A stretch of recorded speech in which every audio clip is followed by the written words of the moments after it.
নবীকে সালাম দিয়ে বলছেন, ইয়া রাসূলুল্লাহ, আল্লাহ আবু বকরকে সালাম পাঠাইছেন। আরে দোস্ত, নবী যেমন আবু বকরের বেলায় প্রশ্ন ঘুরাইয়া দিছেন, আল্লাহর প্রশ্ন উল্টা। আমি আপনি ইবাদত করি কাকে খুশি করার জন্য? কাকে? কাকে?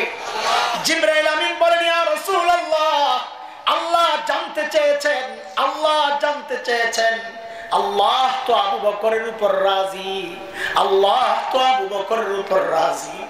আল্লাহ জানতে চেয়েছেন আবু বকর আল্লাহর উপর রাজি কিনা। এত কষ্টে থাইকা আবু বকর আল্লাহর উপর আবার নারাজ নেই। আল্লাহ তো জানেনি, আল্লাহ জানেন, সবই জানেন, তাও চাচ্ছেন আবু বকর মুখ দিয়ে বলুক। সাইয়েদনা আবু বকর এই কথা শুই নাই, বাচ্চাদের মতো হাউমাউ করে কান্না শুরু করছেন, ইয়া রাসূলুল্লাহ, আমি আমার রবের উপর রাজি, ইয়া রাসূলুল্লাহ, আমি আমার মালিকের উপর রাজি, ইয়া রাসূলুল্লাহ। এরে দোস্ত, এই হচ্ছেন আবু বকর। এত বড় মানুষটা ওই যে বুড়ির বাড়িতে গভীর রাতে কাজ করার জন্য গেছিল, মনে আছে কথা? হযরত ওমর যখন ধরছেন, এই আবু বকর, আপনি কেন আসছেন? এত বড় মানুষ। আবু বকর জবাব কি? আমি কি আমার আখিরাত কামাইব না? আবু বকরের এত বড় মানুষ, আখিরাত কামাইয়ের এত ফিকির। হযরত ওমর কত বড় মানুষ, এক হাদিস তো শোনালাম। নবী বলেছেন ওমর আমার পরে নবী হলে ওমর হতো। এক হাদিসে নবী বলেছেন ওমরু ফিল জান্নাহ, ওমর জান্নাতি। আমি আপনি হকের উপর চললে বলা হয় লোকটা হকপন্থী। ওমর শান্তি দিল, বলো চুল পাইকা সাদা হয়ে গেছে, গুনাহ ছাড়তে পারি না, দাড়ি পাইকা সাদা হয়ে গেছে, গুনাহ ছাড়তে পারি না। অথচ মালিক ডেকে ডেকে বলতেছেন, আলাম ইয়াহলিল্লাযীনা আমানু আন তাখশা কুলুবুহুম লিযিকরিল্লাহ। আল্লাহর ভয় করে যা কাইপা ওঠার সময় কি এখনো হয় নাই? তুমি কি ভাবতেছো তোমার মৃত্যু অনেক দেরি, প্রস্তুতি নিবা? আরে কে জানে এই মজলিসে এমন মানুষও আছে যার কাফনের কাপড় দোকানে চলে আসছে। এমন তো হইতে পারে কাউকে খবর পাইতে পারো, এই যে বয়ান করছে মাওলানা হাসান জামিল তো দুনিয়ায় নাই, এই খবরও তো আসতে পারে। কেন এতটা উদাসীন হয়ে গেলাম? কেন এতটা উদাসীন হয়ে গেলাম? দুনিয়ার সবাই আমার টাইমের ভাগ পায়, ফেসবুক ভাগ পায়, ইউটিউব ভাগ পায়, খেলোয়াড়রা ভাগ পায়, বিবি বাচ্চা বন্ধু ভাগ পায়, শুধু ভাগ পায় না মালিক, শুধু ভাগ পায় না মালিক। অথচ একটা গাছ দাঁড়ায় আছে, তোমার কাছে মনে হয় আরে না গাছটা দাঁড়ায় নাই, দাঁড়ায় গাছটা তাসবিহ পড়তেছে মালিকের। কুকুর দেখলে তুমি তাড়ায় দাও, তোমার খবর নাই কুকুরটা রুকুর হালতে মালিকের তাসবিহ পড়তেছে। সাপ বিচ্ছু পায়ে দিলে মেরে ফেলো, হ্যাঁ পিঁপড়া গুলো পায়ে দিলে মেরে ফেলো, তোমার খবর নাই এই সাপ বিচ্ছু পিঁপড়া গুলা সাজদার হালতে মালিকের তাসবিহ পড়তেছে। পড়ি না আমি আর তুমি পড়ি না, অথচ মালিক কত কত নিয়ামত দিয়ে আমারে সাজায় রাখছে।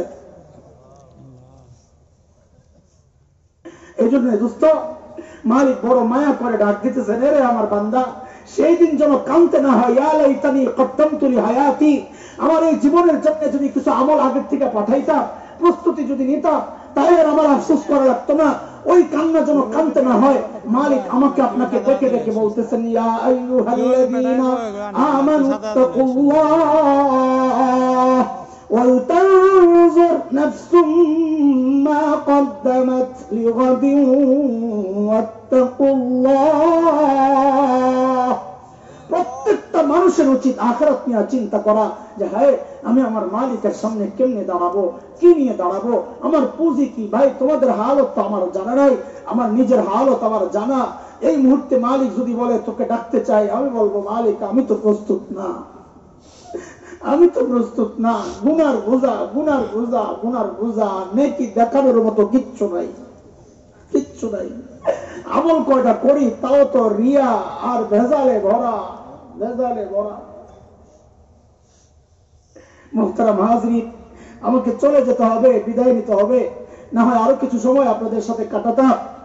আল্লাহ তাআলা যেন আপনাদের খেদমত করার জন্য বারবার আসার তৌফিক দেন, দোয়া চাই।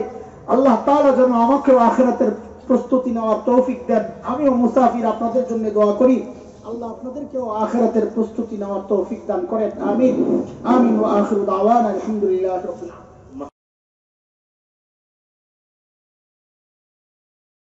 অত্র এলাকার উলামা ইকরাম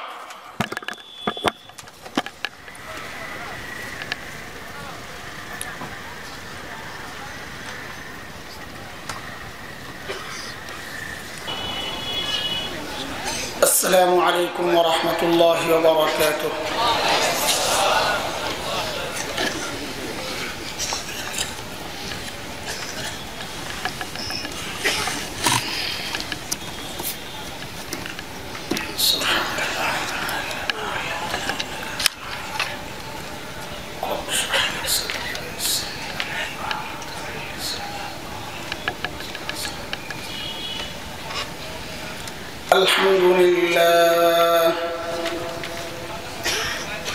الحمد لله نحمده ونستعينه ونستغفره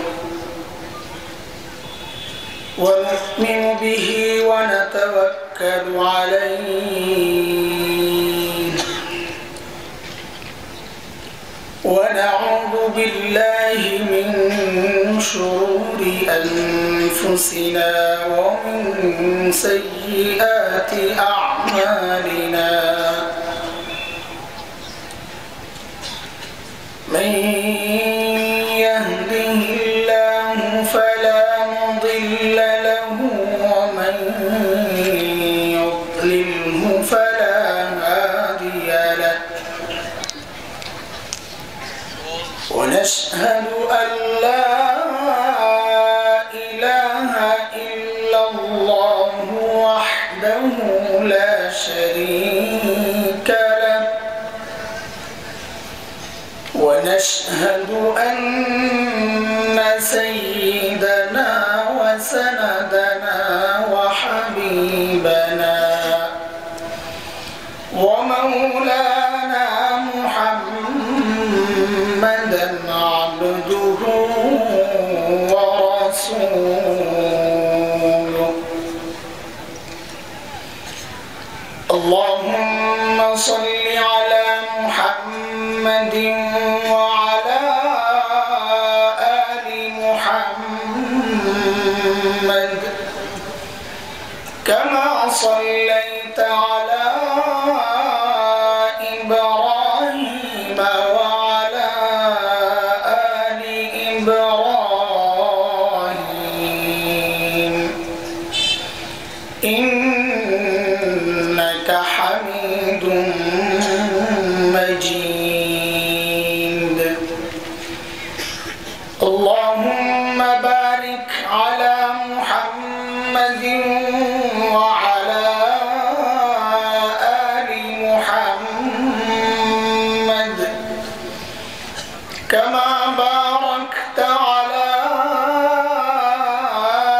إبراهيم وعلى آل إبراهيم إنك حميد مجيد أما بعد فأعوذ بالله من الشيطان الرجيم بسم الله الرحمن الرحيم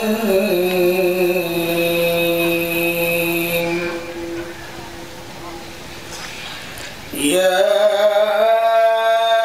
أيها الذين آمنوا اتقوا الله ولتنظر نفس ما قدمت لغد ولتنظر نفس ما قدمت لغد واتقوا الله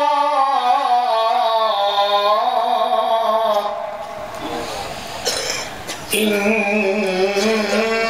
الله خبير بما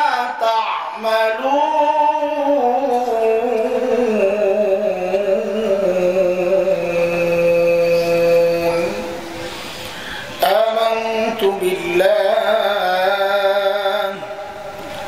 সাদাকাল্লাহুল আলিয়্যুল আযীম।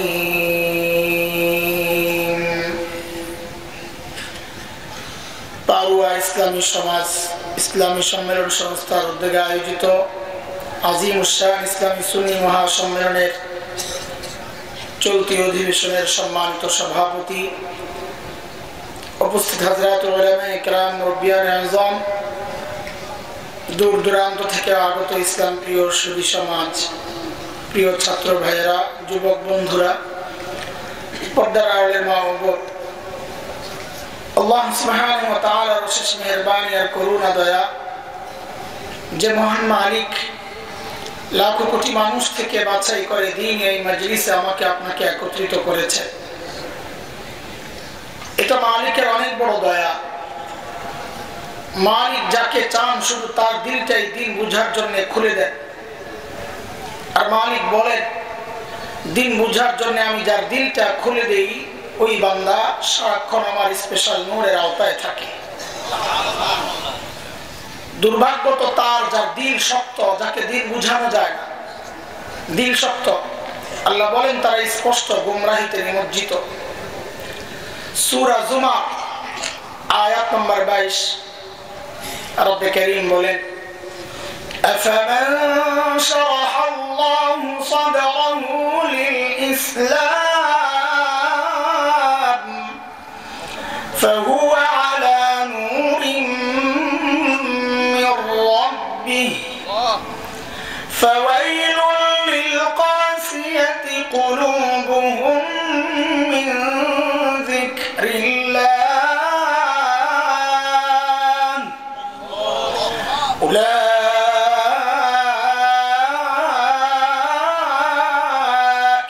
ফি যালালিন মুবিন।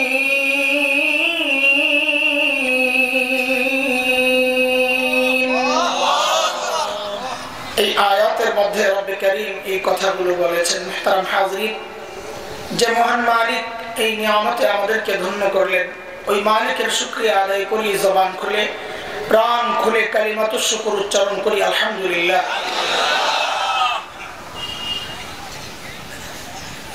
লম্বা সময় থেকে মুহাক্কিক আলিমদের বয়ান আপনারা শুনছিলেন। বিশেষ করে আমাদের মুরব্বী আল্লামা আব্দুল বাসিত খান দামাত বারাকাতুহুল আলিয়া অত্যন্ত তাত্ত্বিক, সময় উপযোগী কিছু কথা আপনাদেরকে শোনাচ্ছিলেন। তাদের পথে চলার জন্য আমি ওখানে বসেছি দ্বীনি কিছু কথা বলার জন্য। সূরা আল হাশর, এই সূরা থেকে ছোট্ট একটা আয়াত তিলাওয়াত করেছি। আল্লাহর কাছে তৌফিক চাই যে এই আয়াতকে সামনে রেখে মালিক এমন কিছু কথা বের করে দেন যে কথাগুলো আমার নিজের সাথে আপনাদেরও হেদায়েতের জরিয়া হয়ে যায়, ওসিলা হয়ে যায়। মুহতারাম হাজরিন, যে আয়াতটা আমি তিলাওয়াত করেছি, এই আয়াতে মালিক আমাকে আপনাকে বড় মায়া করে একটা ডাক দিয়েছেন, ইয়া আইয়ুহাল্লাযীনা আমানু। এই ডাকটা মালিকের বড় মায়ার ডাক। কোরআনুল কারীমের মধ্যে আল্লাহ মুমিনদেরকে দুই ভাবে ডেকেছেন, এক ইয়া আইয়ুহান নাস আর ইয়া আইয়ুহাল্লাযীনা আমানু। হযরত মুফতি শফি রাহমাতুল্লাহি আলাইহি বলেন, এই দুই ডাকের মধ্যে পার্থক্য আছে। এই পার্থক্যটা আমরা আমাদের সন্তানদেরকে ডাকার ক্ষেত্রেও করি। আমরা আমাদের সন্তানদেরকে ডাকার ক্ষেত্রে দুই ভাবে ডাকি। এক, নাম ধরে কথার কথা বলি, আব্দুল্লাহ। তো সন্তান বুঝে যে বাবা হয়তো রেগে আছেন, ডাকের নমুনা ভালো না।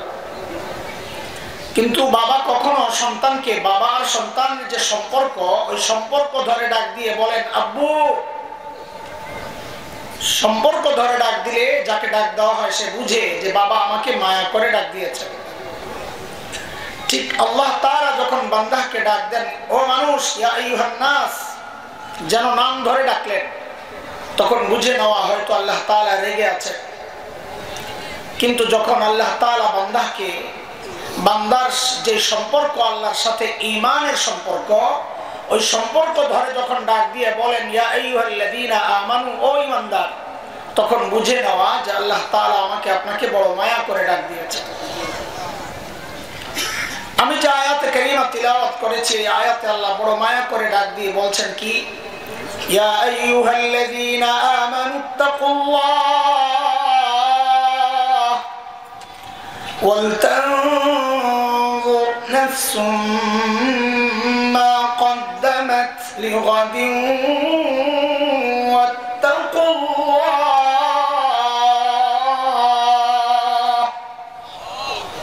দুইটা হুকুম করেছেন আল্লাহ তাআলা। এক হুকুম হচ্ছে ও ঈমানদাররা আল্লাহকে ভয় করো, এই বিষয়ে আমি কথা বলার ইচ্ছা করি নাই। দ্বিতীয় যে হুকুমটা আল্লাহ তাআলা করেছে ওইটা নিয়ে কিছু কথা বলার মাকসাদ। মালিক বলতেছেন ওয়াল তানজুর নাফসুম মা কদ্দামাত লিগাদ। প্রত্যেকটা মানুষের উচিত তার আখিরাত নিয়ে চিন্তা করা, আমার আগামীর জন্য, আমার আখিরাতের জন্য পুঁজি কি, কামাই কি, সম্বল কি, মালিকের সামনে আমি কি নিয়ে দাঁড়াবো, এটা প্রত্যেকের চিন্তা করা উচিত। শুধু মুরিদরা চিন্তা করবে পীর সাহেববাদ, মুসল্লি চিন্তা করবে ইমামবাদ, সাধারণ চিন্তা করবে আলেমরা বাদ। মালিক বলেন না, প্রত্যেকটা মানুষের উচিত চিন্তা করা যে আমার আখিরাতের সম্বল কি, আল্লাহর সামনে আমি কি নিয়ে দাঁড়াবো। বলে চিন্তা করি বলেই তো এই মজলিসে আসছি, তাই না? জিলাপি আছে, জিলাপির ব্যবস্থা আছে, সিন্নি, খিচুড়ি, তবারক কিচ্ছু নাই। তার মানে আমরা সবাই এখানে আসছি আখিরাতের ফিকির নিয়েই তো, তাই না? কিন্তু দোস্ত আমাদের আখিরাতের ফিকিরটা যথাযথ হচ্ছে কিনা, যথার্থ হচ্ছে কিনা, যেমনটা দরকার ঠিক তেমন হচ্ছে কিনা, না ঘাটতি আছে, কি করে বুঝবো?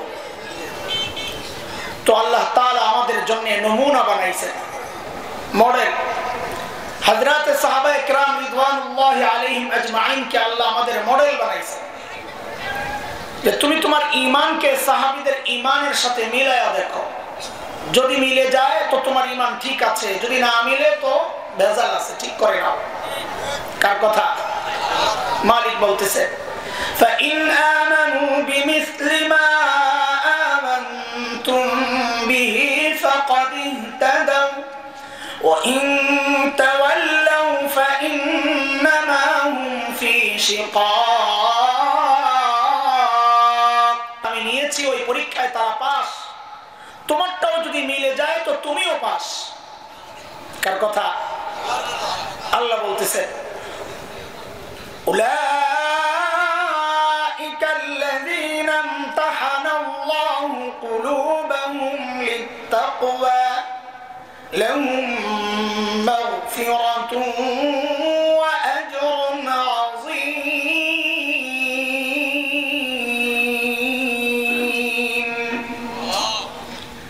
সূরা তাওবার মধ্যে আল্লাহ তাআলা আরেকটু স্পষ্ট করে, একদম ক্লিয়ার করে বলেছেন। মালিক বলতেছেন والسابقون الأولون من المهاجرين والأنصار والذين اتبعوهم بإحسان رضي الله عنهم ورضوا عنه وأعد لهم جنات تجري تحتها الأنهار خالدين فيها أبدا ذلك الفوز العظيم।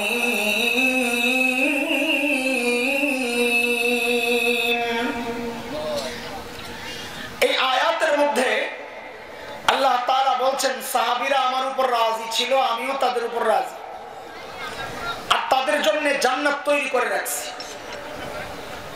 বলে আল্লাহ তো আমাদের কি হবে?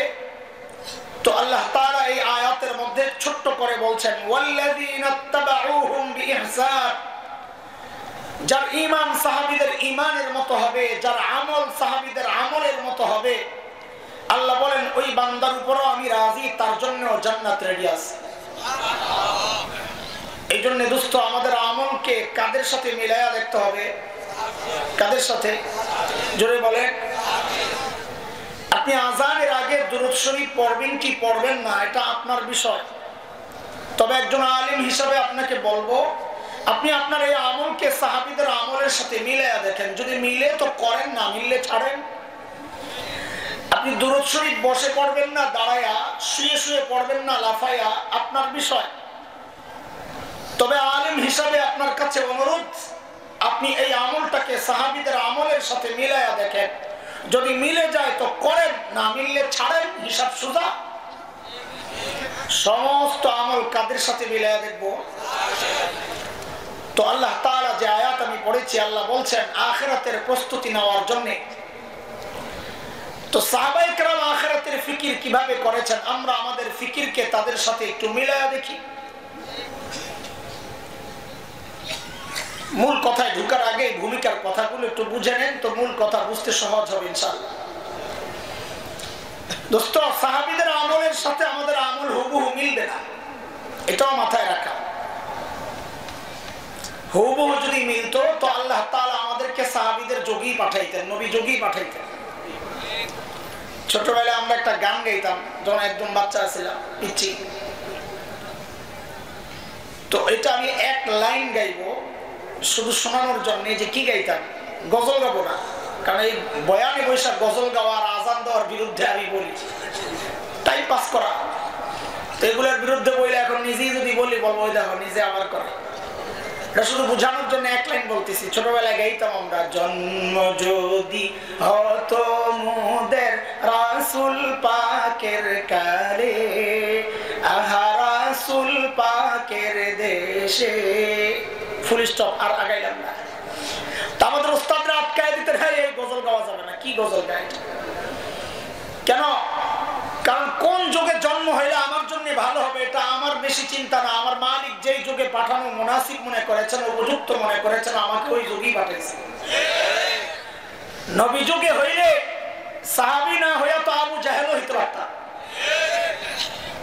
তবে একটা খুশির খবর আছে আমাদের, শুনবেন আপনারা? খুশির খবর, খুশির খবর। আপনারা তো অনেক সময় ধরে বসে আছেন ঠান্ডার মধ্যে, এই জন্য আমি চিন্তা করতেছি এই সাইড সুটের রস নস টান দেবো কিনা, না সোজা দৌড় মারবো আল্লাহর নাম নিয়ে।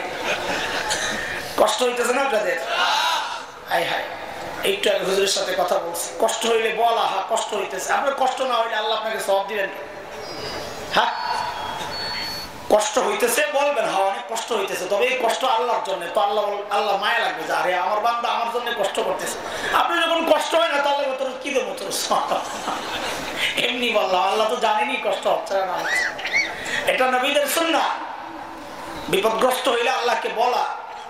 হযরত আইয়ুব আলাইহিস সালাম কষ্টে ছিলেন, বলেন নাই আল্লাহ আমি ভালো আছি, বরং বলেছেন রব্বি আন্নী মাসসানিয়া দুররু ওয়া আনতা আরহামুর রাহিমিন, আল্লাহ বড় বিপদে আছি, একটু দয়া করেন।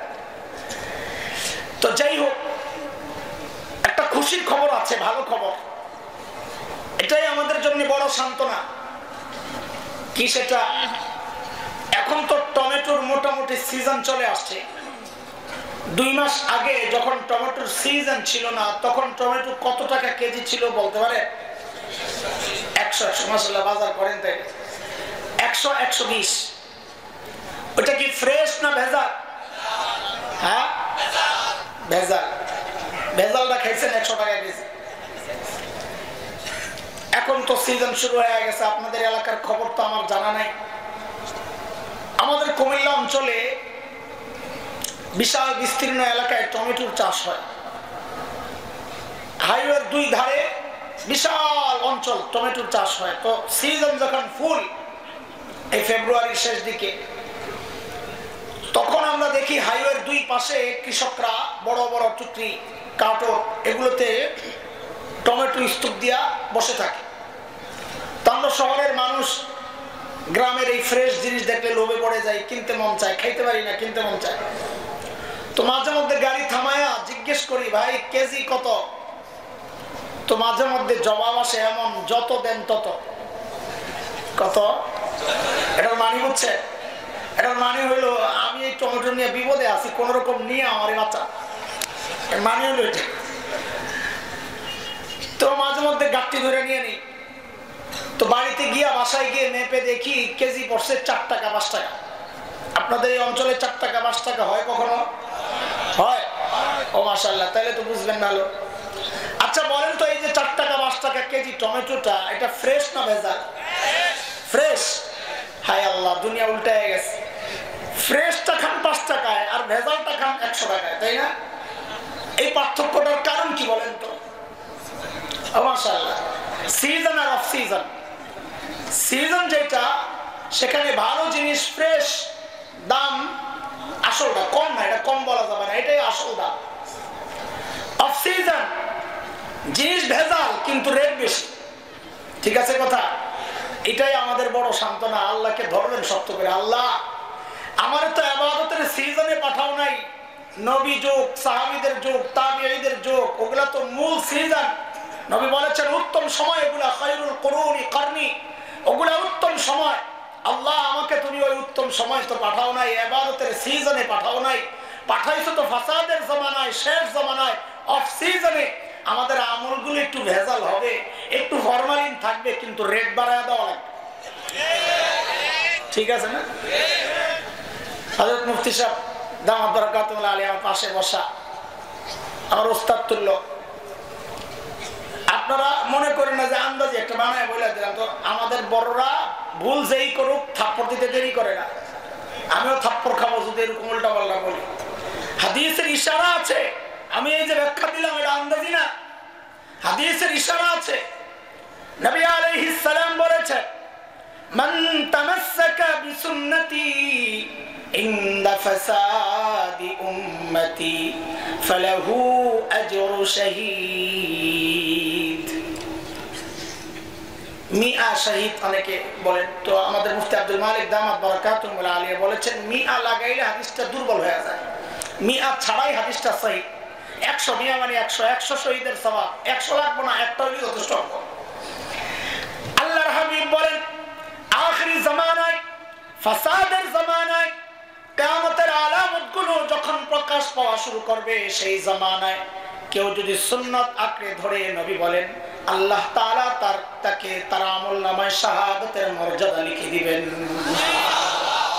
আচ্ছা বলেন তো, এই কথা নবী সাহাবীদেরকে বলেছে? এই সাহাবীরা তোরা সুন্নাত আঁকড়ে ধর, আল্লাহ শাহাদাতের মর্যাদা দিবেন বলেছে? বলে তোমরা সুন্নত আদায় করলে সুন্নতের সওয়াবই পাইবা, আর আখেরি জামানায় সুন্নত ঠিকমতো আঁকড়ায়া ধরো তো আল্লাহ তাআলা তোমার সুন্নতের রেট বাড়ায়া তোমার শাহাদাতের মর্যাদা দিয়ে দিবেন। তো কি বোঝা গেল? অফ সিজনে আমলের রেট বেড়ে যায়। এই হাদিস কি প্রমাণ করে? অফ সিজনে আমলের, এটা আমাদের বড় সান্ত্বনা। মানে কোন রকম একটু সুখ অনুভব করা আর কি, পাগলের সুখ মনে মনে কোন রকম একটু সুখ অনুভব করা। দোস্ত, সাহাবীদের মূল কথায় ঢুকে নাই, ভূমিকা বুঝাইতেছি, ঢুকার আগে বুঝে নেন সাহাবীদের আমলের সাথে আমাদের মৌলিক পার্থক্য কোন জায়গায়, এটা আগে বের করেন। মৌলিক পার্থক্য কোথায় এটা বুঝার আগে বুঝে। আমরা ছোটবেলায় খেলাধুলা করছি, সুফি সাহেব না একেবারে বড় বড় সুফি সাহেব যারা আছে এগুলো জিজ্ঞেস করেন ছোটবেলায় খেলাধুলা করে নাই? আরে করে নাই? আপনাকে মুফতি আনন্দ হুজুর করেন নাই? হ্যাঁ করছে। যারা মেধাবী হয় তারা ছোটবেলায় খেলাধুলা করে, এটা নমুনা, এটা মেধাবী হবে। বুম্বল যেগুলো এগুলো ছোটকালেও বুম্বল, কিছু বুঝে না। আমরা তো খুব খেলাধুলা করছি। আমি ঢাকা ফরিদাবাদ মাদ্রাসায় পড়তাম, পাশেই মাঠ, হুজুর আমার আটকায় রাখতো। তো জামাতে সবসময় 1 নম্বর হয়ে কিছু বলে না, কিন্তু আটকায় রাখতো কেমনে? মুফতি আবু সাইদ হুজুর দামাত বরকাতুল্লাহ আলিয়া হুজুর করতেন আমারে, তুই আসরের পরে আমার কিতাব দিয়ে একটু সাফ করিস, তোর ময়লা পড়ে গেল। আমি তো বুঝছি আপনি কোন কাহিনী করছেন, আমার কোন ষড়যন্ত্র চলতেছে। আহা, আমাদের ওস্তাদরা এইভাবে খেয়াল করছে। তো আমরাও ছোটবেলায় খেলাধুলা করছি, লেখাপড়াও করছি। এখনকার বাচ্চারাও খেলাধুলা করে, লেখাপড়াও করে। পার্থক্য কোন জায়গায়? পার্থক্য হচ্ছে আমরা লেখাপড়ার ফাঁকে ফাঁকে খেলাধুলা করতাম, আর এখনকার বাচ্চারা খেলাধুলার ফাঁকে ফাঁকে লেখাপড়া করে। ঠিক আছে কথা? ঠিক সাহাবীদের সাথে আমাদের পার্থক্যটা এই জায়গায়। সাহাবীরাও দুনিয়ার কাজ করেছেন, কৃষি কাজ করেছেন, বকরি চড়িয়েছেন, ওট চড়িয়েছেন, খেজুর বাগানে পরিচর্যা করেছেন, দুনিয়ার কাজও করেছেন, ব্যবসা করেছেন, আখিরাতের কাজও করেছেন। আমরা যারা নিজেদেরকে দিনদার ভাবি, আমরা দুনিয়ার কাজও করি, আখিরাতের কাজও করি। পার্থক্য কোন জায়গায়? পার্থক্য হচ্ছে সাহাবায়ে কেরাম আখিরাতের কাজ করতেন, ফাঁকে ফাঁকে দুনিয়ার কাজ করতেন। আর আমরা যারা নিজেদেরকে দিনদার ভাবি, আমরা দুনিয়ার কাজ করি, ফাঁকে ফাঁকে আখিরাতের কাজ করি। এই হাসরেও সাহাবীদের তত কাছাকাছি আমাদের অবস্থান হবে, দুনিয়ায় যত দূরত্ব তৈরি হবে হাসরেও তত দূরে অবস্থান করবে। এই জন্যে সাহাবীদের জীবন আমাদের জানা দরকার, পড়া দরকার। বিশেষ করে যারা আশিকে রাসূল তাদের তো মডেল 1 নম্বর হওয়া দরকার সাহাবীরা, কারণ সাহাবীরা হচ্ছে নাম্বার 1 ভেজাল মুক্ত আশিকে রাসূল। জিলাপিওয়ালা কি মুখলিস খালিস একদম স্পেশাল নাম্বার 1 আশিকে রাসূলদের নাম হচ্ছে হযরতে সাহাবায়ে কেরাম। কাজে আপনারা যারা আশিকে রাসূল আপনাদের উচিত নিজের আখিরাত বিনির্মাণে কাদেরকে মডেল বানানো, সাহাবায়ে কেরামকে মডেল বানানো। তারা কিভাবে নিজের আখিরাতের ফিকির করছেন আমরাও এইভাবে করব ইনশাআল্লাহ। চলেন হযরতে সাহাবায়ে কেরামের আখিরাতের ফিকির সম্পর্কে একটু আলোকপাত করে আসি, তারপর ফিনিশিং এ যাব ইনশাআল্লাহ। সাইয়েদনা আবু বকর সিদ্দিক রাদিয়াল্লাহু তাআলা আনহু ওনার জীবনের একটা অংশ আপনাদেরকে শোনাই, আখিরাতের চিন্তা কিভাবে মাথায় ঢুকছে। তিনি যখন খলিফা, তোনার রাষ্ট্র পরিচালনার একটা সিস্টেম ছিল, দরবারে বিধবা অসহায় নারীদের লিস্ট থাকতো, যেন স্বেচ্ছায় কেউ খিদমত করতে চাইলে ওই নামের পাশে নিজের নাম বসায়া নিজে নিজে চলে যেত, কারণ এটা অনেক সওয়াবের কাজ। নবী আলাইহিস সালাম বলেছেন যারা ইতিম আর বিধবার দায়িত্ব নেয় ওই ব্যক্তি আর আমি জান্নাতে পাশাপাশি থাকবো, অনেক সওয়াবের কাজ এটা। বড় আফসোসের কথা, এই সময়ের মানুষ অন্য বিধবা অসহায়ের দায়িত্ব নিবে থাক দূরের কথা, পোড়া কপাল তো নিজের আপন মা বিধবা তার দায়িত্বই নিতে চায় না। পোড়া কপাল, পোড়া কপাল। একদিন হযরত ওমর ফারুক রাদিয়াল্লাহু তাআলা আনহু আসছেন, দরবার থেকে লিস্ট নিয়ে নাম নিয়ে কোন বিধবার খিদমতে যাবেন। দেখেন আখিরাতের ফিকির কিভাবে পেয়েছে। ওমরের মতো মানুষ, এত বড় ব্যক্তি আসছেন বুড়ির বাড়ির কাজ করবেন, এই জন্য ওই যে আখিরাতের ফিকির ঢুকছে মাথায়। তো লিস্ট খুঁজে খুঁজে একটা নাম পাইছেন যেই নামের সাথে কারো নাম নাই। হযরত ওমর ওই নামটা ধরে পরদিন সকালে ফজরের পর পর বুড়ির বাড়িতে যায় হাজির। ভাই কখন কথা তো বলেন, ঘুমাই গেছে? কে কে ঘুমাইছেন একটা হাত তুলুন তো দেখি। মাশাআল্লাহ, যারা যারা ঘুমাইছেন বুঝা যান। আচ্ছা হাসেন না, আপনাকে ঘুম ভাঙানোর জন্য এটা ফোন দিয়ে আসছিলাম, লড়চড়া দিয়ে। আচ্ছা আপনাকে রাঙ্গুনিয়া দৌড়াই কি দিয়া, পাও দিয়া না হাত দিয়া? হ্যাঁ আর জোরে বলেন, হাত দিয়া দৌড়ায় না তো ঢাকার সাথে মিল আছে মাশাআল্লাহ। আচ্ছা কোন বাচ্চাকে যদি এখান থেকে ছেড়ে দেওয়া হয় ওই রাস্তা পর্যন্ত দে একটা দৌড় স্পিডে, যত স্পিডে বাস দিছে এক দৌড় সর্বোচ্চ স্পিড, ওই পার যাওয়ার পর তার হাত দুইটা বেঁধে দেওয়া হয়েছে, কই যা আগের মতো স্পিড আবার ফেরত যা। পারবে তো? হাত দিয়ে তো দৌড়ায় না, দৌড়ের স্পিড কেন কমে গেল? পাও তো খোলা। হাত দৌড়ায় না ঠিক, কিন্তু পাও যখন দৌড়ায় তখন হাত সাথে সাথে নড়ে আর বলে দোস্ত তুই একা না, তোর সাথে আমরাও আছি। এই একটু ভরসা দিলেই পাও দৌড়ের মধ্যে স্পিড পাওয়া যায়। ভাই বক্তা তো পায়ের কাজ করবে, শ্রোতারা যদি একটু হাতের ভূমিকা না নেয় তো বক্তার পাও চলবে না। বুঝে আসছে কথা? এখনো তো কথা বলে না। লা হাওলা ওয়ালা কুওয়াতা। পরদিন সকাল ফজরের পর পর হযরত ওমর বুড়ির বাড়িতে হাজির। কখন বলেন? কেন জিজ্ঞেস করতেছি? এটা কোরআনের সিস্টেম, হাদিসের সিস্টেম। কোন জরুরি কথা বলার আগে একটু প্রশ্ন করে নেওয়া, চূড়ান্ত মনোযোগী বানানোর জন্য। আল্লাহ তাআলা কারিয়া সম্পর্কে বলবেন, তো আল্লাহ কি বলতেছেন? আল কারিয়া। হঠাৎ বলে আল কারিয়া, মাল কারিয়া, ও মা আদরাকা মাল কারিয়া। কারিয়া, কারিয়া কি? কারিয়া চিনেন? তো এত কিছু বলার দরকার কি? ডাইরেক্ট বললেই তো হয় কারিয়া কারে বলে। এটা হলো নবী আলাইহিস সালামের চূড়ান্ত মনোযোগ আকর্ষণ করতেছেন আল্লাহ তাআলা। হযরত মুআয ইবনে জাবাল রাদিয়াল্লাহু আনহু একই বাহনের মধ্যে নবীর পেছনে বসা, একই বাহনে। তো নবী ডাকছেন ইয়া মুআয, এই মুআয। হযরত মুআয জবাব দিলেন লাব্বাইকা ওয়া সা'দাইকা ইয়া রাসূলুল্লাহ, আমি হাজির। নবী আবার ডাকলেন ইয়া মুআয। হযরত মুআয আবার বললেন ইয়া রাসূলুল্লাহ, আমি হাজির। নবী আবার ডাকলেন ইয়া মুআয। হযরত মুআয আবারও জবাব দিলেন ইয়া রাসূলুল্লাহ, আমি হাজির। রিওয়ায়াতে হযরত মুআজ বলেন, এই যে নবী বারবার ডাকছে, বিষয়টা এমন না যে আমি অনেক দূরে, আমি আওয়াজ শুনি না অথবা আমার জবাব নবী শুনেন না, এমন না ব্যাপারটা। লাইসা বাইনি ওয়া বাইনাহু ইল্লা মুখারাতার রাহিল, নবী আর আমার মাঝখানে শুধু একটা কাঠ, যার মধ্যে হেলান দিয়া বসে, পিছনে যে থাকে সে ধরে বসে, ওটের মধ্যে ওই কাঠটা বসানো হইতো, মানে শুধু ওই কাঠটা, আর কিচ্ছু নাই। তারপরও নবী বারবার কেন ডাকছে? মনোযোগী হওয়ার জন্য। এই জন্য জিজ্ঞেস করলাম, হযরত ওমর বুড়ির বাড়িতে কখন যায় হাজির? কেন জিজ্ঞেস করতেছি? কারণ সাহাবায়ে কেরাম দিনের কাজ শুরু করতেন ফজরের পর পর। নবী আলাইহিস সালাম যারা সকালে কাজ করতেন তাদের জন্য বরকতের দোয়া করেছেন। শেখ ইবনুল কাইয়িম রাহমাতুল্লাহি আলাইহি জাদুল মাআদের মধ্যে আসছে, তিনি লিখেছেন, যে ব্যক্তি সকালে ঘুমায় তার ঘর থেকে জিন্দেগিতে অভাব দূর হয়।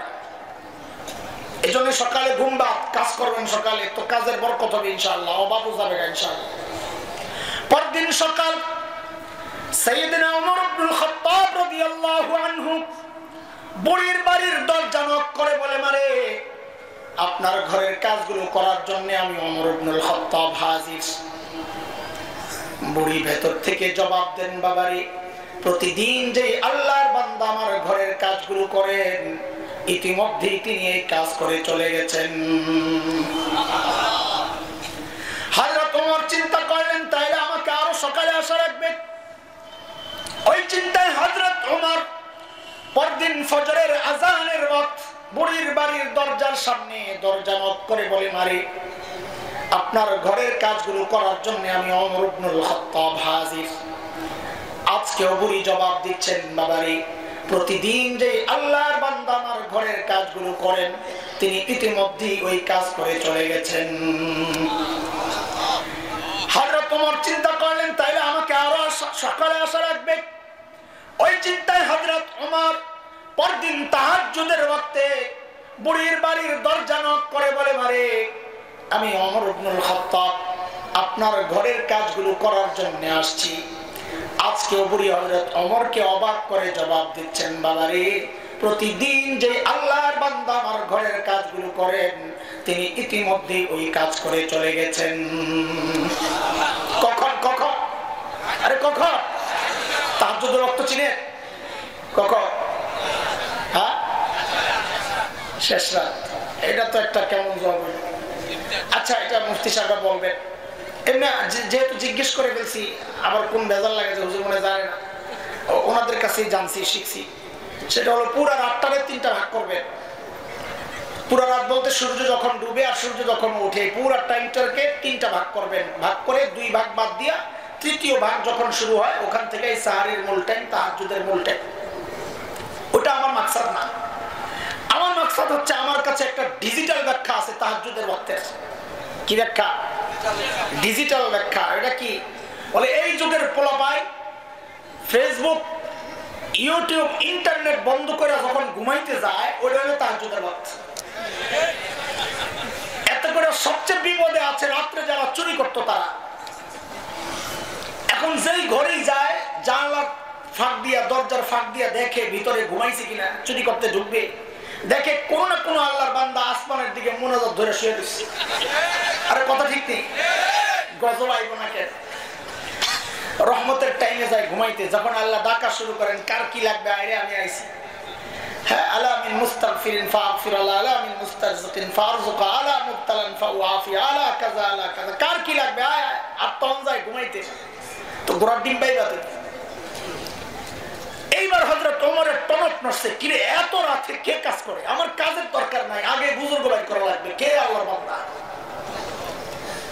পরদিন এশার নামাজের পর সাইয়েদনা ওমর ইবনুল খাত্তাব রাদিয়াল্লাহু আনহু বুড়ির বাড়ির সামনের এক ঝোপের আড়ালে চুপচাপ বসে আছেন। দেখবেন এই গভীর রাতে কোন আল্লাহর বান্দা বুড়ির বাড়ির কাজ করার জন্য আসে। হযরত ওমর লক্ষ্য করলেন, রাত একটু গভীর হতেই এক আল্লাহর বান্দা চোরের মতো পা টিপে টিপে বুড়ির বাড়ির দিকে আগাইতেছে। হযরত ওমর রেডি, আসেন দেখি কে আপনি। যেই না কাছাকাছি আসছেন, হযরত ওমর দাঁড়ায় গেছেন। এই কে আপনি? বাপরে, হযরত ওমরের যে আওয়াজ! রাত গভীর, মানুষটাও একা, আমার সামনে এরকম কেউ যদি দাঁড়ায় বলতো, এই কে, তো সাথে সাথে কাপড় নষ্ট হয়ে গেল।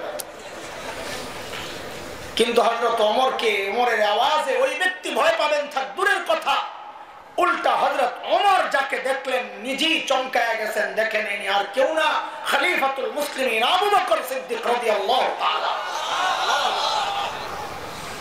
ওমর তো অবাক হয়ে গেছে, পায়ের দিকে তাকায় দেখে জুতা নেই,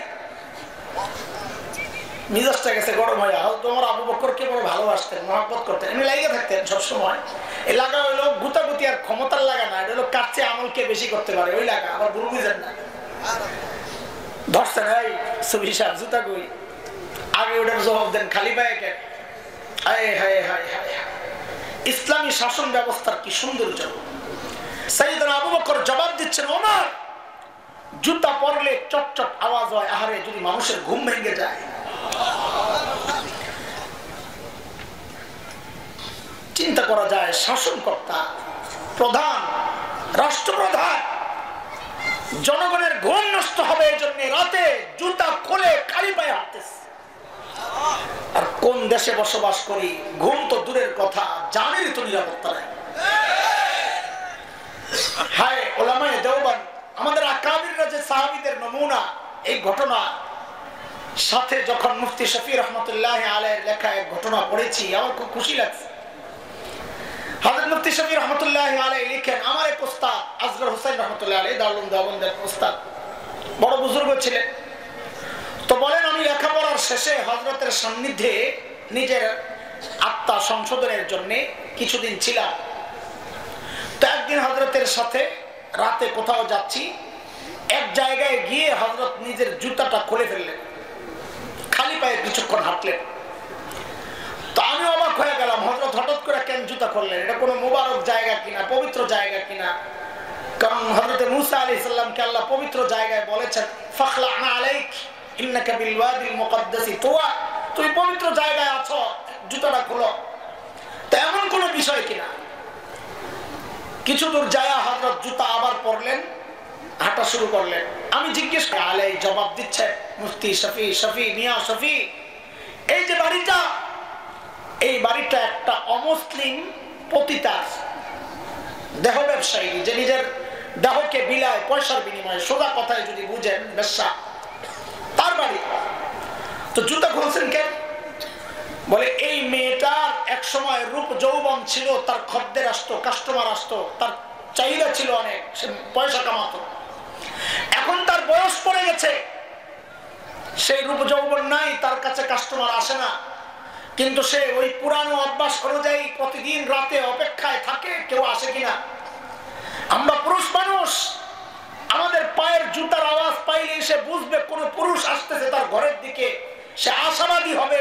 যখন আমরা চলে যাব আশাহত হইয়া সে কষ্ট পাবে, দুঃখ পাবে। আমি চাই না এই কষ্টটা সে পাক।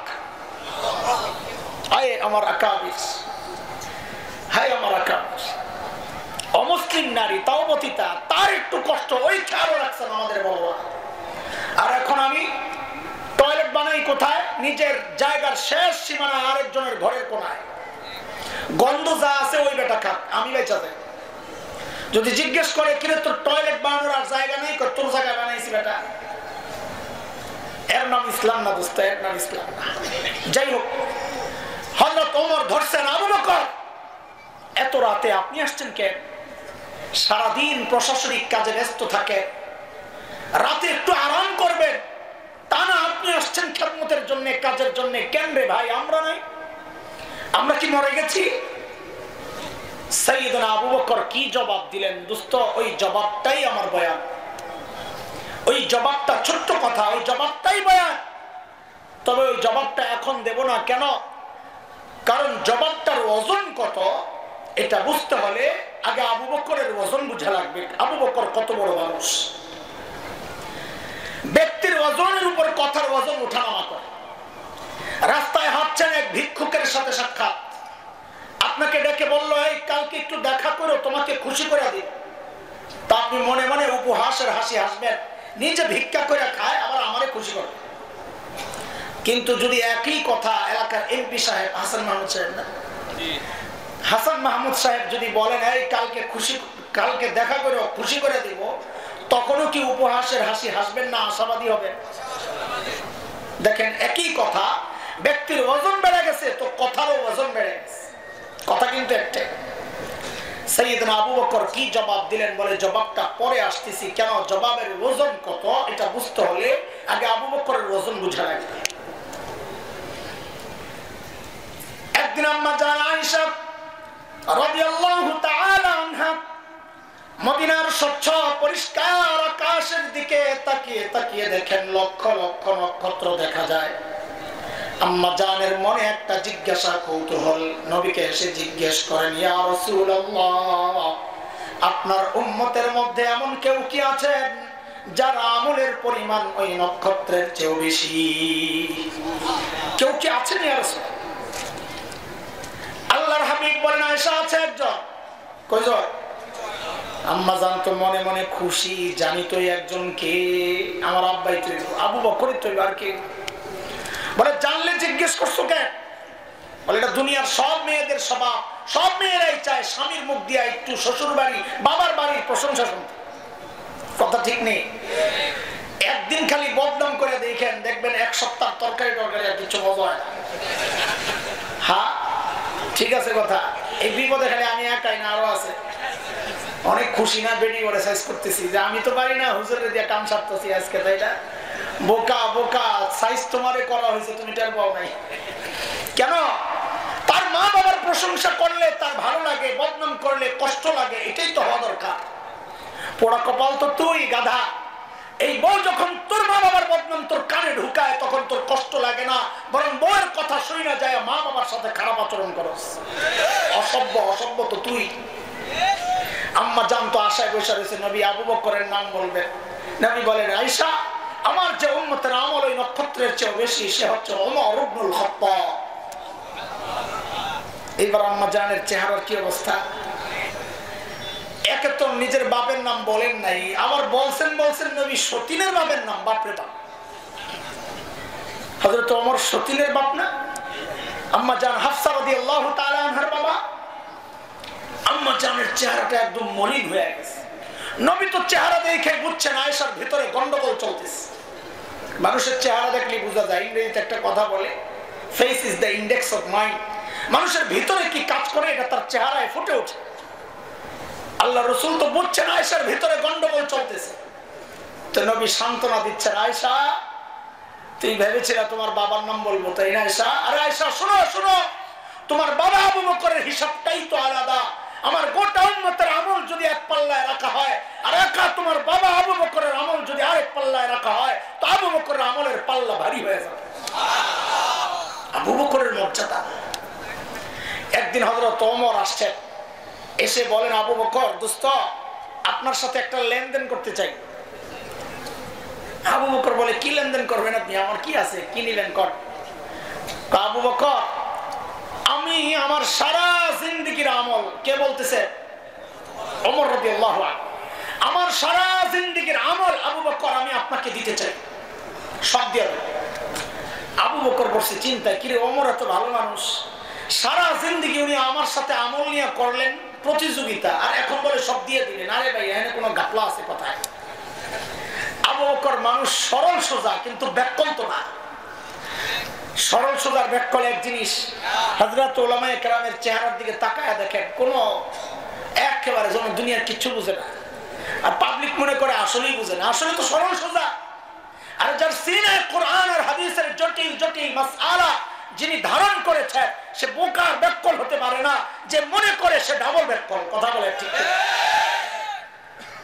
আমাদের একজন বড় মুফাসসির ছিলেন, আল্লামা মুস্তাফা আল হুসাইনি রাহমাতুল্লাহ আলাইহি। শুনছেন নি আপনারা? না হুজুর আসছেন নি কখনো এলাকায়?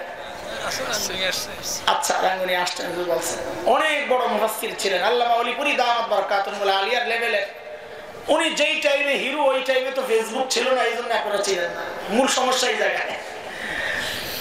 তো মুস্তাফা আল হুসাইনিকে দেখতে তো একেবারে সাদাসিধা। রাতে মাহফিল করে যাওয়ার সময় এক রেস্টুরেন্টে বসছেন খাইতে।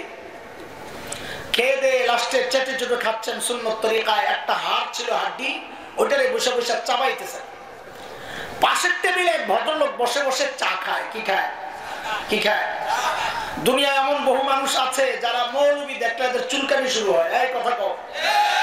দাড়ি টুপি দেখলে অ্যালার্জি আসে, চুলকায়, কথা বলে। ওই বেটা ওই ক্যাটাগরির। যেই না দেখছে হুজুর হাড্ডি চাবাইতেছে, মনে মনে চিন্তা করতেছে হুজুরে যাই একটু সাইজ করে। চায়ের কাপটা হাতে নিয়ে হুজুরের টেবিলের সামনে দাঁড়ায় বলে, এক্সকিউজ মি। হুজুর বলে, ইয়েস বলেন। বলে, একটা কথা জানতে চাই। বলে, বলেন। বলে, আচ্ছা হুজুর, আপনাদের এলাকায় কুকুরে কি খায়? ওই যে হুজুর যে হাড্ডি চাবাইতেছে, বদমাইশে হুজুরের কুকুর বানায় দিচ্ছে। নাউজুবিল্লাহ। বলে, হুজুর আপনাদের এলাকায় কুকুরে কি খায়? এত মনে করছে এই প্রশ্ন করার পর হুজুর কাঁদতে কাঁদতে নাকের পানি চোখের পানি একাকার করে মনে হয় কাঁদতে কাঁদতে বেহুশ হয়ে পড়েছে। কিন্তু এত টের পায় নাই, এই যে বিমরুলের ভাষায় হাত দিছে। যেই না জিজ্ঞেস করছে হুজুর আপনাদের এলাকায় কুকুরে কি খায়, হুজুরের এর দিকে না তাকায় হাড্ডি চাবায় আর আস্তে করে বলে, আমাদের এলাকায় কুকুরে চা খায়।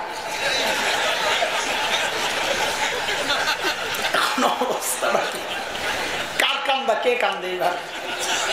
মৌলবী কি হয় না? এই কথা কও। মৌলবী কি হয় না? ব্যাকল হয় না, সরল সোজা। কাসেম নানুতুবি রহমাতুল্লাহি আলাইহি, আরে কত বড় মানুষ। পুরা ভারতবর্ষের স্বাধীনতা আন্দোলনের অন্যতম সিপাহ সালার, যার অঙ্গুলির ইশারায় কেবল মুসলমান নয়, স্বাধীনতাকামী হিন্দুরা পর্যন্ত উঠে বসে। দারুল দেওবন্দ মাদ্রাসার অন্যতম প্রতিষ্ঠাতা হযরত ছাত্তা মসজিদ, দেওবন্দ মাদ্রাসার লাগোয়া একটা মসজিদ, ছোট্ট। হযরত ওই মসজিদে থাকতেন। ইংরেজরা টের পায়া গোটা মসজিদ ঘেরাও করছে, হযরতকে ধরবে। হযরত ভিতরে একটা গেঞ্জি গায়ে দেওয়া, লুঙ্গি পরা, ঝাড়ু দেয়, মসজিদ ঝাড়ু দেয়। আর কি সাদা জিন্দিগি, মসজিদ ঝাড়ু দেয়। ইংরেজরা ভিতরে ঢুকছে, ঢুকে হযরতকে দেখে এরা তো চিনে না, তো মনে করছে এটা তোর কাছে নানুতুবি না। কারণ এরা মনে করছে এত বড় নেতা, পেটটা তো কমপক্ষে আমগো দেওয়ানবাগি হুজুরের মতো হওয়ার কথা। মানুষ তো এখন পেট বড় দেখলে, টুপি বড় দেখলে মনে করে বড় হুজুর। আরে কথা বলো। তো যা কাসেম নানুতুবিকে জিজ্ঞেস করতেছে, কাসেম নানুতুবিকেই জিজ্ঞেস করতেছে, আয় কাসেম নানুতুবি কাহা है? আয় কাসেম নানুতুবি কই? এখন কাসেম নানুতুবি যদি জবাব দেন मैं हूं, আমি কাসেম নানুতুবি, তাহলে ধরা পড়ে। আর যদি বলেন পাতা নেই, আমি জানি না, তো মিথ্যা হয়। কাসেম নানুতুবি আবার উপস্থিত জবাব দেওয়ার ক্ষেত্রে একদম দারুণ মানুষ ছিলেন, মারাত্মক জবাব দিয়ে দিতেন। এক হিন্দু পণ্ডিত কাসেম নানুতুবির সাথে মুনাজারা, তর্কযুদ্ধ, বহস। তো মুনাজারার আগে খাইতে বসছেন। হিন্দু তো অনেক খাইছে, মুশরিকরা বেশি খায়। হাদিসের কথা, আল মুমিন ইয়াকুলু ফি মিআন ওয়াহিদ, মুমিনরা অল্প খায়, সোজা কথা, কাফেররা বেশি খায়। তো হিন্দু তো অনেক খাইছে, কাসেম নানুতুবি একটু খাইছে। এখন হিন্দু চিন্তা করছে শুরুতেই আরে মানসিক ভাবে দুর্বল করে দিই। তো বলে, মালি সাহেব খানাই তো হাইরা গেলেন, মুনাজারা বহসে কেমনে জিতবেন? তো কাসেম নানুতুবি জবাব দেয়, আরে ভাই খানা নিয়ে যদি প্রতিযোগিতা করতে হয় তো আমার সাথে না, মহিষের সাথে যাই করো। ওরা আজীব মানুষ ছিলেন কাসেম নানুতুবি, হঠাৎ এমন জবাব দিয়ে দিতেন, মানে কেউ আর কোনো জবাবের কোনো আগামাথা পাইতো না, কি করবেন। তো কাসেম নানুতুবিকে জিজ্ঞেস করা হচ্ছে, কাসেম নানুতুবি কাহা है? কাসেম নানুতুবি কই? তো কাসেম নানুতুবি কি করছেন, যেই জায়গায় দাঁড়ায় ছিলেন ওখান থেকে একটু সরছেন। তো আগের জায়গাটা ফাঁকা হয়েছে না, তো শরীরে এমন একটা ভাব লইছেন, কথাটা বুঝতে একটু দেরি হয়েছে। হ্যাঁ কাসেম নানুতুবি, ও আচ্ছা, ও তো আবি হাতে, উনি তো একটু আগে এখানেই ছিল। কথা তো মিশা না, একটু আগে তো এখানেই ছিল, এখন তো সরে গেছে। ইংরেজরা মনে করছে একটু আগে এখানে ছিল, এখন বুঝি পালায় গেছে। হায় হায়, চিন্তা গেল। হ্যাঁ দোস্ত, সাইয়েদনা আবু বকর মানুষ ব্যাকল ছিলেন না। সূরা লাহাব যখন নাজিল হয়, তো সূরা লাহাবের মধ্যে আবু লাহাবের বউ উম্মে জামিল বিনতে হারব ইবনে উমাইয়া এর কথাও তো আছে যে তোরও সাইজ করা। বেলি তো চৈতামিটা শেষ। এমনি রাস্তায় চলতো, মুফাসসিররা লেখেন দূরের থেকে দেখলে বোঝা যাইতো না এটা বেড়া না বেলি। ওই শাহবাগের স্লোগান কর না, আসলে করতে দেখলে বোঝা যায় না বেড়া না বেলি। তো আবু লাহাবের বিবি উম্মে জামিল কি করছে, পাথর একটা লইছে, লইয়া মসজিদে হারামের দিকে রওনা দিছে, নবীরে মারবে। নবী আলাইহিস সালাম তিলাওয়াত করতেছেন হারামে, আবু বকর রাদিয়াল্লাহু আনহু পাশে বসে বসে পাহারাদারি করতেছেন। আর আবু বকর এই পাহারা দিয়ে দিয়ে যে কত মার খেয়েছে। আবু বকর দেখছে রাসূলুল্লাহ উম্মে জামিল আসতেছে, হাতে কিন্তু পাথর, ভাবসাব ভালো মনে হয় না।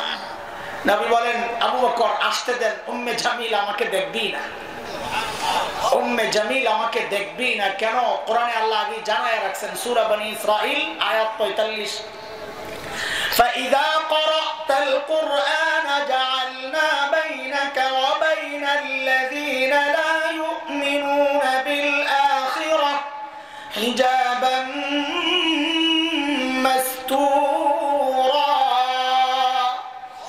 নবী আপনি যখন তিলাওয়াত করবেন আপনার আর বেঈমানদের মাঝখানে আমি নিরাপত্তা পর্দা দিয়ে দিব, আর আপনাকে দেখবে না। ঠিকই উম্মে জামিল আয়েশা এরকম খুঁজতেছে, খুঁজে পায় না। তা আবু বকর তো বুঝছে, আরে উম্মে জামিল তো দেখে না।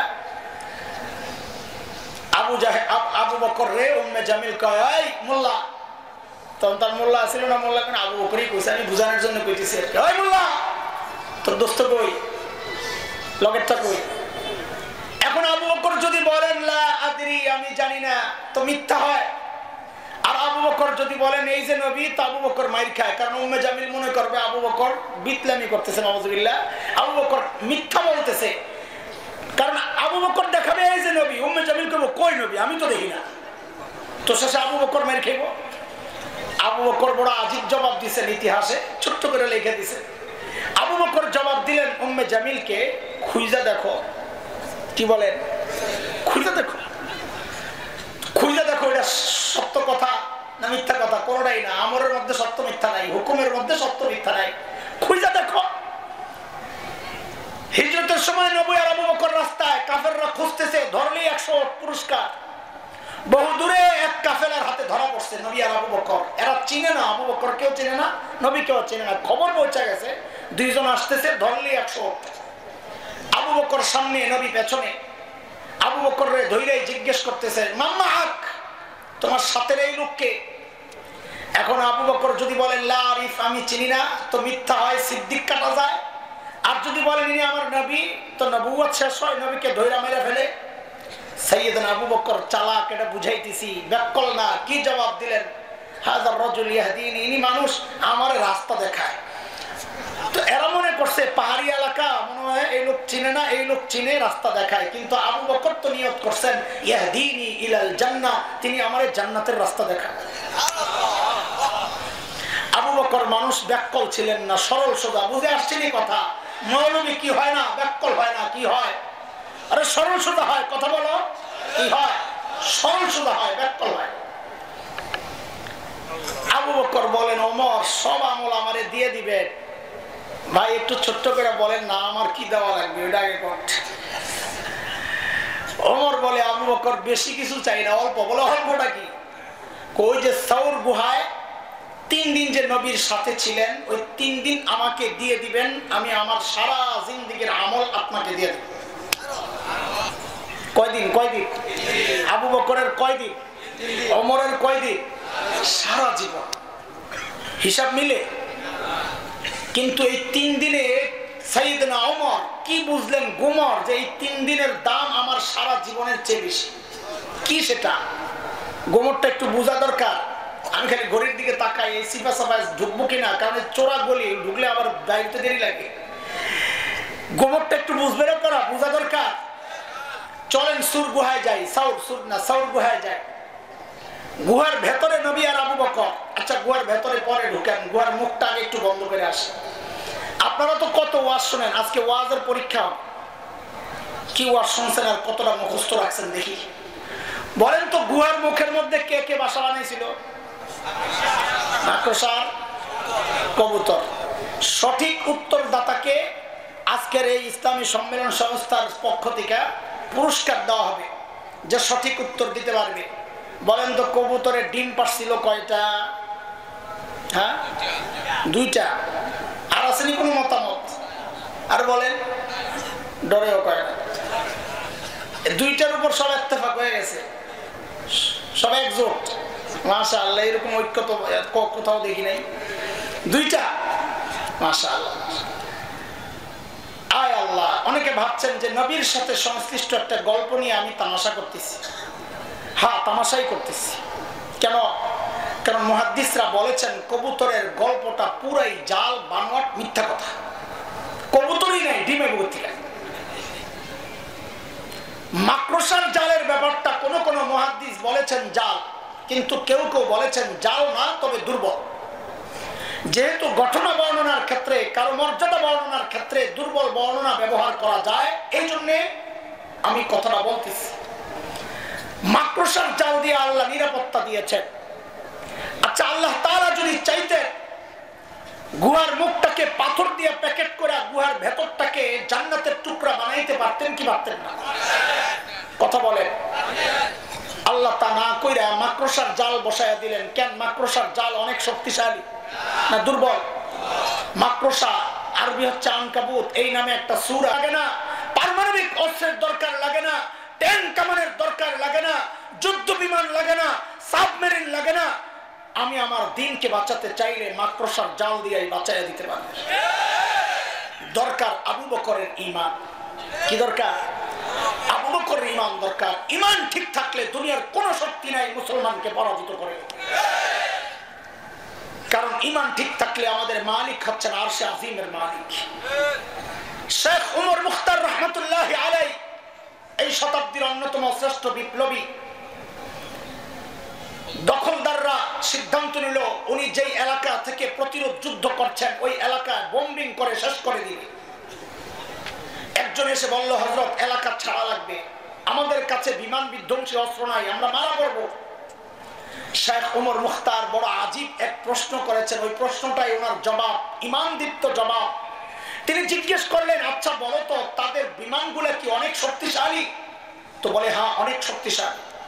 বলে কত শক্তিশালী? ওই বিমানগুলা আরশের উপরে দিয়ে যায় না আরশের নিচে দিয়ে যায়? তো যিনি কথা বলতেছেন তিনি হাসতেছেন, হাই কি বলেন আপনি? কোথায় আরশ, কোথায় সাত আসমান, কোথায় মহাশূন্য, এর কত নিচে দিয়ে ওই বিমানগুলা যায়? তো শেখ ওমর মুখতার বলেন, তাইলে ভয় পায় লাভ কি? তাইলে আর ভয় পায় লাভ কি? যদি আরশের উপর দিয়ে যেত তাইলে আমি ভয় পেতাম যে আমাকে রক্ষা করবেন যে আরশের মালিক। বম যদি একটা তার উপর পড়ে, তিনি যদি মারা যান তো আমারে বাঁচাবে কে? যেহেতু আরশের নিচে দিয়েই যাবে, আমার কোনো টেনশন নাই, যার মালিক আছে তার কোনো টেনশন নাই। এরা দোস্ত, তিনি মূলত সূরা আত-তাওবার শেষ আয়াতের তরজমা শোনাইছেন।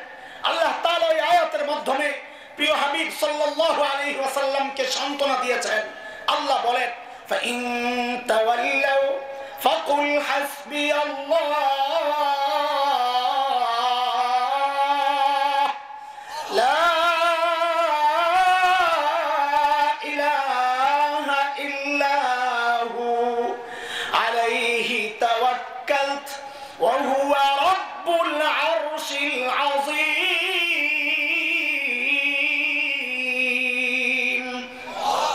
নবী আপনি জানায়া দেন, দুনিয়ার মানুষ যদি আপনাকে পিঠ দেখায় আপনি জানায়া দেন আমি আমার মালিকের উপর ভরসা করি, তোদের কোনো ভরসা আমার নাই, তিনি ছাড়া আমার কোনো মাবুদ নাই। তার ক্ষমতা জানো, তিনি আরশে আজিমের মালিক। এর দোস্ত, এটাই হচ্ছে ইতিহাস। যার মালিক আরশে আজিমের মালিক, তাদের অস্ত্র থাকে না, তাদের শক্তি দুনিয়ার অত না থাকলেও তারা পরাজিত হয় না। এটাই ইতিহাস। ইতিহাসের পরিবর্তন হয় না। সূরা আহজাব আয়াত 62 মালিক বলেছেন, সুন্নাতাল্লাহিল্লাতী قد خلت من قبل ولن تجد لسنة الله تبديلا। আল্লাহর সিস্টেমের কোনো পরিবর্তন হয় না। আগে সিস্টেম যা ছিল এখনো তাই।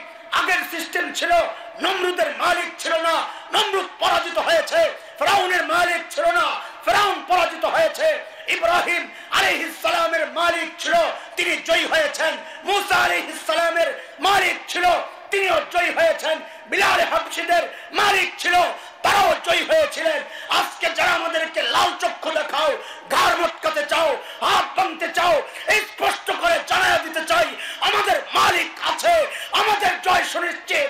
তোরা যতই লাভ জাপ দেখাস, তোদের পরাজয় নিশ্চিত, পরাজয় নিশ্চিত, পরাজয় নিশ্চিত।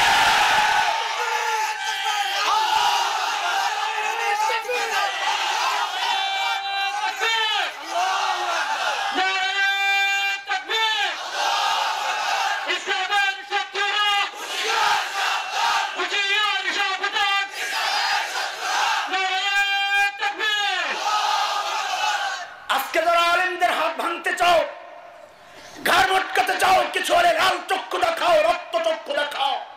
শুনে রাখো, আমাদের 1400 বছরের ইতিহাস ওই লাল চক্ষুকে আমরা ভয় পাই না, আমরা ভয় পাই আমার রবকে। কথা বলে ঠিক কিনা? ঈমান যেহেতু এনেছি, এই জীবনের কোনো দাম নাই। জান্নাতের বিনিময়ে জীবনকে আল্লাহর কাছে বিক্রি করে দিয়েছি। এটা প্রত্যেকটা ঈমানদারের দিলের কথা। আমার শরীর থেকে, দেহ থেকে আমার কল্লা আলাদা হতে পারে, আমার বুক থেকে কোরআনকে আলাদা করা যাবে না, আলাদা করা যাবে না।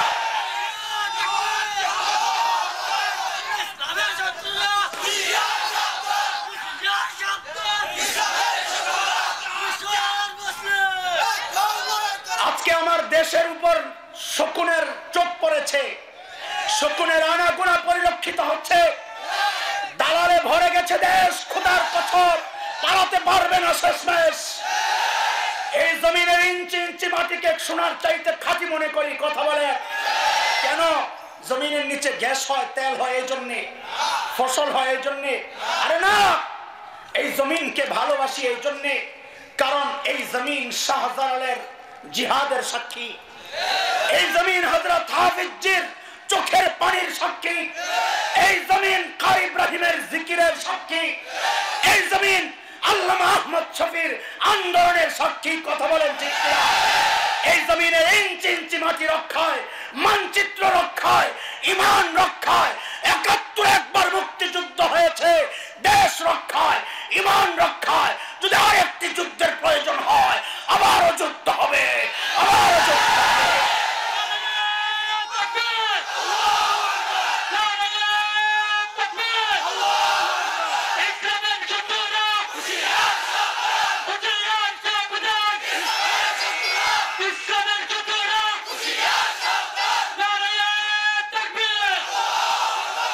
কোন দল আমাদের প্রতিপক্ষ নয়, কোন ব্যক্তি প্রতিপক্ষ না। আমরা কাউকে ক্ষমতা থেকে নামানোর আন্দোলন করি না, আমরা কাউকে ক্ষমতায় ওঠানোর আন্দোলন করি না। আমরা আল্লাহকে ভালোবাসি, নবীকে ভালোবাসি। ওই ভালোবাসার তাগিদে বলছি, আমার বাবার চেয়ে আমি আমার নবীকে বেশি মহব্বত করি, আমার নিজের জানের চেয়ে আমি আমার নবীকে বেশি মহব্বত করি, কলিজার টুকরা সন্তানের চেয়ে আমার নবীকে বেশি মহব্বত করি। আমার নবীর ইজ্জত রক্ষায়, আমার নবীর দ্বীন রক্ষায় যদি এই জীবনটা 1000 বার দিতে হয়, রক্ত দিতে প্রস্তুত আছি, জীবন দিতে প্রস্তুত আছি, কল্লা দিতে প্রস্তুত আছি।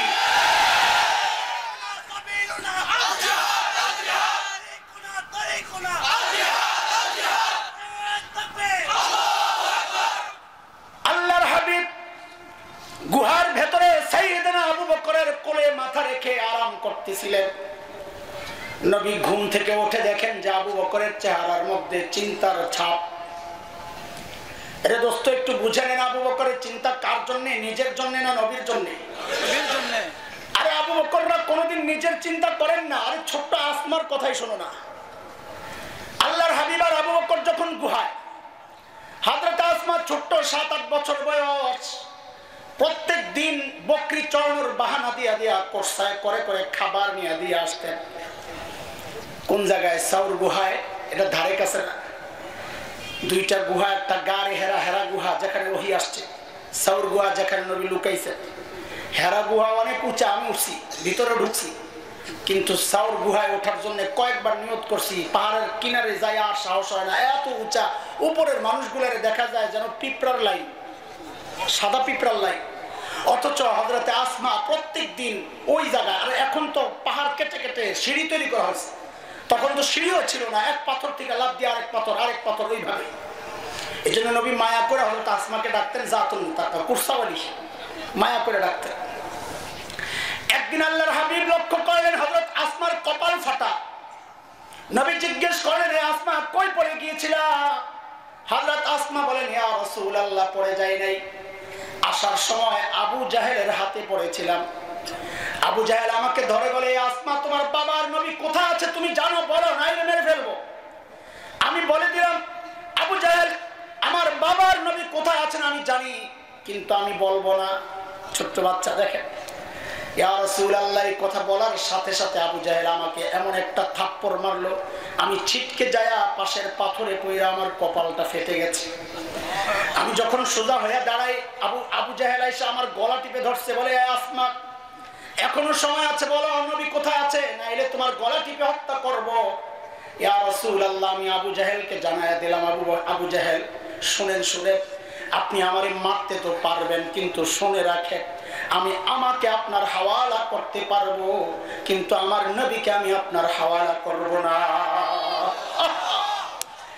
এটা তো প্রত্যেকটা আশিক রাসূলের প্রাণের কথা, কথা বল ঠিক কিনা? আমরা আমাদের জীবনকে নবীর ইজ্জত রক্ষায় হাওয়ালা তো করতে পারবো, কিন্তু আমার নবীর ইজ্জত কোন কুলাঙ্গারের কাছে হাওয়ালা করব না ইনশাআল্লাহ। রাজি আছি ইনশাআল্লাহ? বলো রাজি আছি না? আমাদের সাথে আল্লাহ আছে। এই সান্ত্বনার কথাটা আল্লাহর এত পছন্দ হয়েছে, আল্লাহ তাআলা কোরআনুল কারীমের সূরা আত-তাওবার একটা আয়াতের টুকরা বানায়া নাযিল করে দিয়েছেন।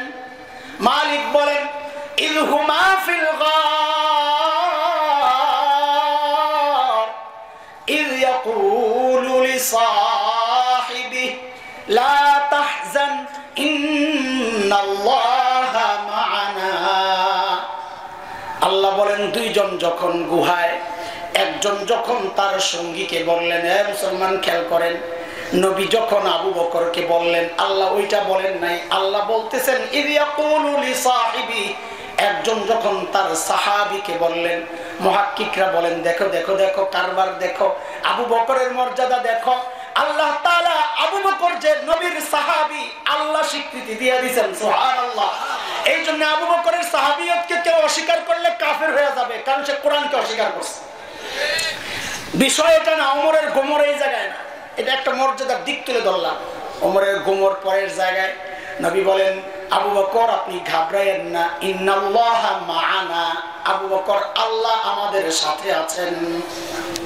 ওমর খাইছে রে, কি কারবার, নবীর সাথে আমার সম্পর্কের লেভেলটা কি, আবু বকরের লেভেল কি?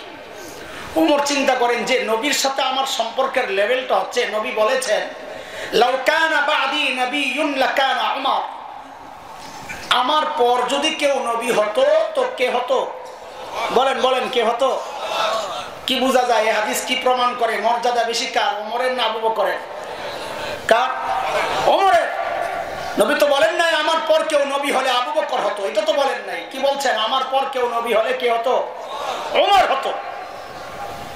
হায় আল্লাহ, এই হাদিস আমি যখন শুনি প্রথম, আমারই তো মাথা ঘুরে গেছে, কিরে নবী আবু বকরের মর্যাদার চেয়ে ওমরকে বেশি মর্যাদা দিলেন। অথচ আহলুস সুন্নাহ ওয়াল জামাতের সবাই এই মত একমত, নবীদের পর গোটা মানব ইতিহাসের সর্বশ্রেষ্ঠ মানুষ হচ্ছেন আবু বকর। অথচ নবীর হাদিস প্রমাণ করে মর্যাদা বেশি কার? ওমরের। অনেকদিন এই প্রশ্ন আমারও মাথায় ঘুরে। আমাদের আকাবির আসলাফদের কিতাবের এই এক মজা, পড়লে বহু প্রশ্নের উত্তর এমনি বেরিয়ে যায়। হাকিমুল উম্মত মুজাদ্দিদ মিল্লাত হযরত মাওলানা আশরাফ আলী থানভী রাহমাতুল্লাহি আলাইহির মালফুজাতে এই জবাব আসছে যে না না, এই হাদিসও প্রমাণ করে মর্যাদা ওমরের না আবু বকরেরই বেশি। এই গুমর বুঝেছেন ওমর, কি গুমর সেটা? নবী বলেন, ওমর আপনার সাথে আমার সম্পর্কের লেভেলটা হচ্ছে বাদিয়তের, আমি আগে, আপনি। আর নবী কি বলেছেন? আমার পরে যদি কেউ নবী হতো তো কে হতো? না আমার সাথে সাথে। বলেন সাথে সাথে বলছেন না আগে আর পরে? আরে কথা তো বলেন, আগে আর নবী আগে, ওমর। ওমর কয় সারা জিন্দেগি আমল কইরা নবীর কাছ থেকে স্বীকৃতি পাইলাম। নবী বলেন, ওমর আপনার সাথে আমার সম্পর্কটা হচ্ছে বাদিয়তের, আগে আর পরে, আমি আগে আর আপনি পরে। আর আবু বকর 3 দিন গুহায় থাইকে কি মুকুট পায়া গেছে, নবী আবু বকরকে বলতেছে, ও আবু বকর আপনার সাথে আমার সম্পর্কের লেভেলটা ওমরের মতো বাদিয়তের না, মা'ানা মাইয়তের। আমি আগে আপনি পরে তা না, এটা ওমরের সাথে সম্পর্ক, আমি আগে ওমর পরে, কিন্তু আপনার সাথে সম্পর্ক মা'ানা মাইয়তের পাশাপাশি, সাথে সাথে সাথে সাথে। ওমর কয় আমার বাদিয়তের মুকুট লাগবো না, আগে আর পরে মুকুট লাগবো না। আবু বকর আমার সারা জিন্দেগির আমল আপনি লইয়া যান, আমার ওই 3 দিন দিয়ে দেন। এই গোমর কি আবু বকর বুঝেন নাই? আগেই তো বুঝাই আসছে, আবু বকর মানুষ ব্যাকল না, সরল সোজা। সাইয়েদনা আবু বকর কি জবাব দিলেন? আহারে, আজ থেকে 10-12 বছর আগে আমাদের হাকিমুল ইসলাম কারি তৈয়ব রহমতুল্লাহি আলাইহির এক লেখা এই জবাবটা পাইয়া আমি সাথে সাথে ওয়াল্লাহি সাথে সাথে কেঁদে ফেলছি। আরে কি মানুষ আবু বকর, কি মানুষ আবু বকর। সাইয়েদনা আবু বকর জবাব দিচ্ছেন, ওমর আরে ভাই বলেন কি, আপনি কি বলেন? এই 3 দিন যদি আপনারে দিয়ে দেই তো আমার জীবনের পুঁজি আর থাকে কি, আর জীবনে করছি কি, আমার পুঁজি তো এই 3 দিন, আর নাই তো কিছু। হায় আল্লাহ, আবু বকর বলে জীবনে কিছু করতে পারে নাই, এই 3 দিনই বলে পুঁজি জীবনের। আর আমি আপনি ভাবতেছি জীবনে কত কিছু করছি, অথচ আবু বকর কি না করছেন নবীর জন্য, কি না করছেন, কি না করছেন। হিজরতের রাতে নবী খালি যায় দরজায় টোকা মারছেন। আরে আশেকে রাসূলরা কাকে বলে দেখো, নবী খালি দরজায় টোকা মারছেন, সাথে সাথে দরজা খুলে গেছে। নবী তো অবাক হয়ে জিজ্ঞেস করেন, আবু বকর আপনি ঘুমান নাই, আপনি ঘুমান নাই? তা আবু বকর বলেন, ইয়া রাসূলুল্লাহ, ওই যে 6 মাস আগে বলেছিলেন যে মক্কা ছাড়তে হবে, আমাকে সাথে থাকতে হবে, ইয়া রাসূলুল্লাহ, এরপর থেকে আজ পর্যন্ত কোনোদিন এই পিঠকে বিছানার সাথে লাগাই নাই। তাহলে ঘুমান নাই? ইয়া রাসূলুল্লাহ, ঘুমাইছি ঘুমাইছি, এই দরজাকে বালিশ বানায়া দাঁড়ায়া দাঁড়ায়া ঘুমাইছি। সেই আবু বকর বলতেছেন, ওমর এই 3 দিন যদি আপনাকে দিয়ে দিই আমার পুঁজি থাকে কি, আমি তো কিছু করতে পারি না এই জীবনে। আয় মালিক, আবু বকরের মর্যাদা শোনাইতেছি দোস্ত, শেষ একটা কথা শোনায় আমি ফিনিশিং এ চলে যাব। তাবুকের যুদ্ধ, আবু বকরের মর্যাদার আর একটা দিক শোনায় ফিনিশিং এ চলে যাব। তাবুকের যুদ্ধ, নবী আলাইহিস সালাম চাঁদা চেয়েছে। এই যে আমরা মাদ্রাসা ওয়ালারা চাঁদা চাইলে অনেকের চোখ বড় বড় হয়ে যায়, আমাদেরকে টিটকারি করে, বিদ্রুপ করে। আরে সাধারণ মানুষ থেকে চাঁদা আইনা দ্বীনি কাজ করা এটা নবীর সুন্নাহ। যে চাঁদা নিয়ে ঠাট্টা করে সে নবীর সুন্নাহ নিয়ে ঠাট্টা করে। নবী আলাইহিস সালাম চাঁদা চেয়েছেন, এই কার কাছে কি আছে নিয়ে আসো। আজকে ওমর বড় খুশি, আবু বকরকে হারাইয়া দিবে, সারা জিন্দেগীর মিশন ওনার এটা, আবু বকরকে কেমনে হারাই। দৌড়ায় বাড়িতে গেছে, যায়া ঘরে যা ছিল সব নামাইয়া 2 ভাগ করছে। 1 ভাগ ঘরে রেখে আসছে, আরেক ভাগ গাট্টি করে নবীর দরবারে নিয়ে আসছে। ইয়া রাসূলুল্লাহ, আমার চাঁদা। নবী জিজ্ঞেস করেন, ওমর কি নিয়ে আসছে? কি জিজ্ঞেস করছেন আমার সাথে বলেন, ওমর কি নিয়ে আসছে? কি জিজ্ঞেস করলেন? ওমর বলেন, বলেন আবার বলেন, কথাটা মনে রেখেন, পরে কাজে লাগবে। হযরত ওমর জবাব দেন, ইয়া রাসূলুল্লাহ, ঘরে যা ছিল অর্ধেক আনছি, অর্ধেক রাইখে আসছি। ঠিক আছে, এইবার আবু বকরের পালা। ওমর অপেক্ষা করতেছেন, নবী অপেক্ষা করতেছে, আবু বকর কি নিয়ে আসে। আহারে সাইয়েদনা আবু বকর আনবেন কি, নাই তো কিছু। আবু বকর আসতেছেন, নবীও তাকায় রয়েছেন, আহারে আমার আবু বকর আসতেছে। ওমরও তাকায় আছেন। আমার কাছে লাগে ওমরের ভিতরে ভিতরে একটা অবস্থা তৈরি হয়েছে যে আজকে একটা স্লোগান হবে, জিতিল রে জিতিল, ওমর জিতিল। এটা ভাবলে বলে দিছে ওমর। হায় হায় হায়, সাইয়েদনা আবু বকর পোটলা, ছোট্ট পোটলা নিয়ে আসতেছে। ও ভাই, বর্ণনার 8 পিস মিলাইলে যা বোঝা যায় ওই পোটলার ভেতরে ছিল সাইয়েদনা আবু বকরের গায়ের জামা কাপড়গুলা। বলে তাহলে পড়ছেন কি, কি পরে আসছেন? রিওয়ায়াতের এতটুকু অংশ দুর্বল। দেখেন, যেটা দুর্বল আমরা বলে দিব, যেটা জাল বানোয়াট বলে দিব, আপনাদের সাথে খেয়ানত করবো না আমরা। রিওয়ায়াতের এতটুকু অংশ দুর্বল যে সাইয়েদনা আবু বকর ঘরে একটা চাটাই ছিল, ওইটাকে গায়ে জড়াইছেন। জড়াইয়া কি করছেন? আহারে এই কথাও আসছে, খেজুর গাছের কাঁটা দিয়া সাইয়েদনা আবু বকর ওই চাটাইয়ের বুতাম বানাইছেন, খেজুর গাছের কাঁটা দিয়া। নবী আলাইহিস সালামের সামনে ওই চাঁদা পেশ করছেন। ইয়া রাসূলুল্লাহ, আমার চাঁদা। আল্লাহর হাবিব জিজ্ঞেস করতেছেন, আবু বকর ঘরে কি রাইখা আসছেন? ওমরকে কি জিজ্ঞেস করছিলেন? ওমর কি আনছে? আবু বকরের বেলায় নবী প্রশ্ন ঘুরাইয়া দিছেন, কয় আবু বকর ঘরে কি রাইখা আসছেন? সাইয়েদনা ওমর মনে মনে বেজার, কয় গেল দোস্তের জন্য নবী প্রশ্ন ঘুরাইয়া দিছে, আমি তো আজকেও হাইরা গেলাম, কেন আমি তো ঘরে অর্ধেক রাইখা আসছি, আবু বকর কিছু রাইখা আসছে বলে মনে হয় না। সাইয়েদনা আবু বকর কি জবাব দিলেন? আরে আবু বকরের জবাব কি শুনবা, আগে আবু বকরের ছোট্ট মেয়ে আসমার জবাব তো শুনো। নবী আর আবু বকর যখন হিজরত করে মদিনার পথে, আবু বকর তো গাট্টিতে কইরা স্বর্ণ মুদ্রা ঘরে যা ছিল সব নিয়ে নিছে। আবু বকরের বাবা হযরতে আবু কুহাফা রাদিয়াল্লাহু আনহু তখনও মুসলমান হন নাই, তিনি মক্কা বিজয়ের দিন মুসলমান হয়েছেন। তো আবু কুহাফা আবু বকরের উপর মহা খেপা, ছেলে মুসলমান হয়ে গেছে, বাড়িতে আসে না, খোঁজ খবর লয় না। কিন্তু আবু বকর যে চলে গেছে, এখন তো নাতিপুতির জন্য মায়া তো লাগতেছে। বড় ছেলে আব্দুর রহমান, তিনিও তো মুসলমান হন নাই, তো এই বাচ্চাদের খবর লয় কি? তো দাদা তো এই জন্য খবর নিতে আসছে। আবু বকরের ঘরে আইসা হযরত আসমাকে ডাক দিয়া আবু কুহাফা জিজ্ঞেস করতেছেন, দাদু ভাই, বাবা তো মনে হয় ঘরে কিচ্ছু রাইখা যায় নাই, আম্মুকে জিজ্ঞেস করো না একটু কি লাগবে, দাদু ভাই দিয়ে যাই, কি লাগবে জিজ্ঞেস করো। হযরত আসমা কি জবাব দিলেন, ছোট্ট বাচ্চা, আরে কি পরিবার এটা। হযরত আসমা জবাব দিচ্ছেন, দাদু ভাই আপনি কোনো টেনশন করেন না, আব্বা ঘরে যথেষ্ট পরিমাণ রেখে গেছে, আব্বা ঘরে যথেষ্ট পরিমাণ রেখে গেছে। হযরত আবু কুহাফা চলে গেছে, রাস্তায় যায় মাথায় আসছে, আরে আমার ছেলে আবু বকরকে আমি চিনি, যেই লেভেলের পাগল, এ বুঝে আবার যথেষ্ট পরিমাণ রেখা যাবে, এই কথাটার মধ্যে কেমন কেমন জানি লাগতেছে। হযরত আবু কুহাফা আবার ফেরত আসছে, আয়েশা হযরত আসমাকে জিজ্ঞেস করতেছেন, দাদু ভাই একটু বলো না যথেষ্ট পরিমাণ কি রেখে গেছেন, একটু বলো না। হযরত আসমা জবাব দিচ্ছেন, দাদু ভাই আব্বা যাওয়ার সময় ঘরে আল্লাহ আর তার রাসূলকে রেখে গেছেন, আমাদের জন্য এটাই যথেষ্ট, আপনি টেনশন করেন না।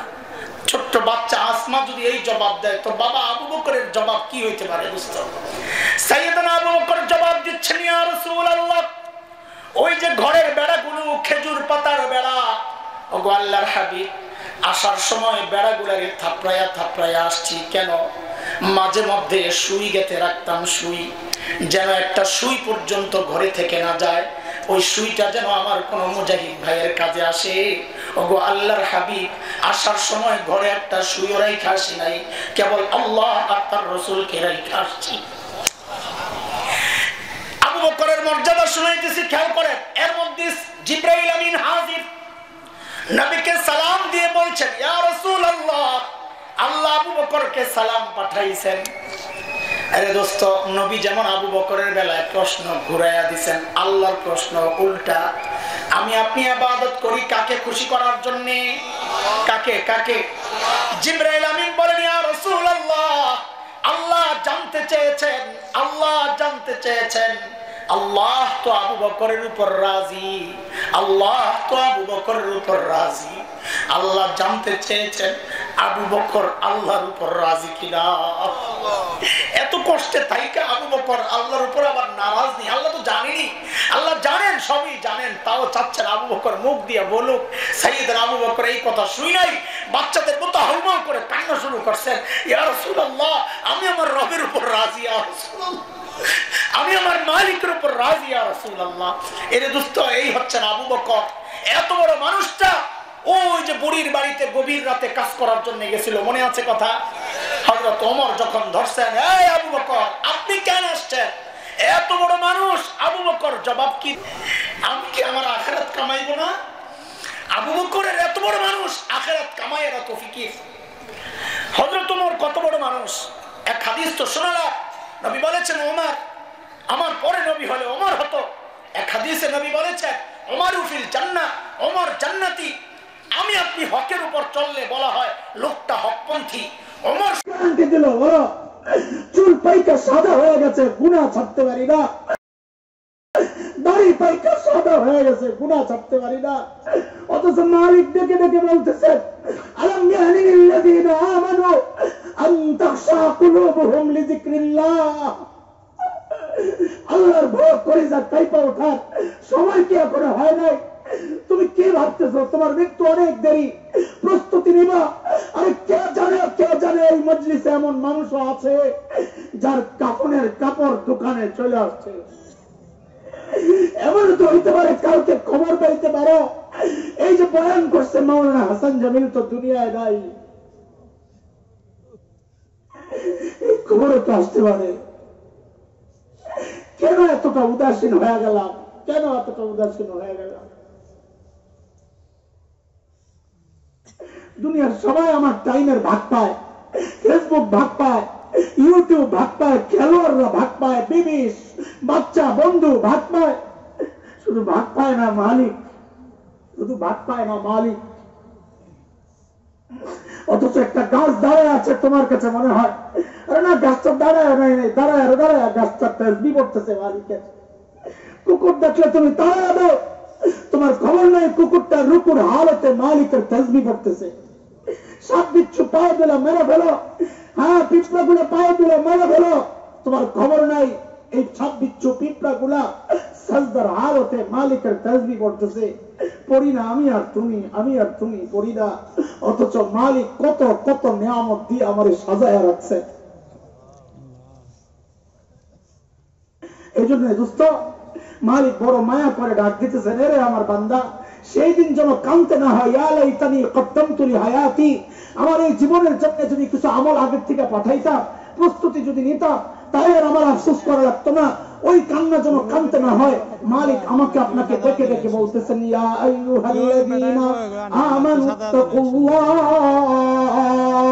ওয়ালতানজুর নাফসুম মা কদ্দামাত লিগাদিন ওয়াত্তাকুল্লাহ। প্রত্যেকটা মানুষের উচিত আখিরাত নিয়ে চিন্তা করা, যে হ্যাঁ আমি আমার মালিকের সামনে কেমনে দাঁড়াবো, কি নিয়ে দাঁড়াবো, আমার পুঁজি কি। ভাই তোমাদের হালত তো আমার জানা নাই, আমার নিজের হালত আমার জানা। এই মুহূর্তে মালিক যদি বলে তোকে ডাকতে চাই, আমি বলবো মালিক আমি তো প্রস্তুত না, আমি তো প্রস্তুত না। গুনার বোঝা, গুনার বোঝা, গুনার বোঝা, নেকি দেখানোর মতো কিচ্ছু নাই, কিচ্ছু নাই। আমল কয়টা করি তাও তো রিয়া আর ভেজালে ভরা, ভেজালে ভরা।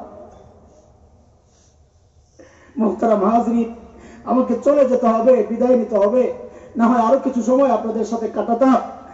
আল্লাহ তাআলা যেন আপনাদের খেদমত করার জন্য বারবার আসার তৌফিক দেন, দোয়া চাই।